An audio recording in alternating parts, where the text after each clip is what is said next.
Poor old orcs. They're the whipping boys of post-Tolkien lore, always portrayed as ugly and treacherous and vicious. Orc Vengeance looks to redress the balance by telling a familiar fantasy story, but with the much maligned green race taking front and centre and showing its mettle. It's a bit like Shrek without the humour, Mike Myers, or pop culture references. Just like the gruff ogre though, this orc doesn't like to be handled.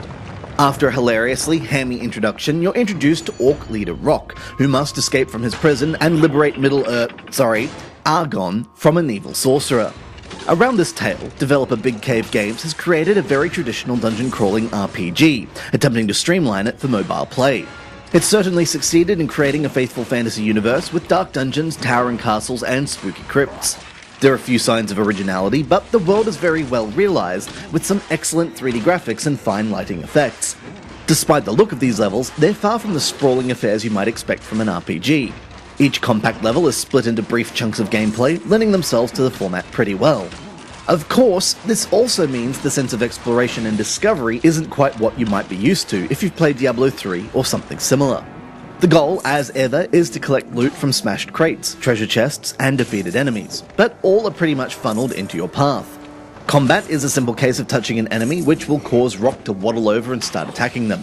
This doesn't prove much of a challenge at all in the early stages of the game, provided you keep leveling up Rock's attacks and spending money on new swords and shields. This forgiving difficulty curve and simple level design partially covers the game's biggest fault: its controls are awful. Considering all you have to do to move Rock around is touch on a location, this can be a remarkably irritating game to navigate. In order to run, you have to press and hold on the screen, but this is unreliable to say the least. Sometimes it reads your input wrong, resulting in you launching one of the gesture-based attacks, and sometimes it simply doesn't work at all. Speaking of gesture-based attacks, trying to initiate the circle move is a dark art in itself. It's most unhelpful when the going does get tough, such as in the end-of-level boss sections. Orc Vengeance gets a number of things right, such as its impressive 3D universe and manageable levels. It's also reasonably fun leveling your character up and saving up for that killer sword, in much the same as it was in Infinity Blade.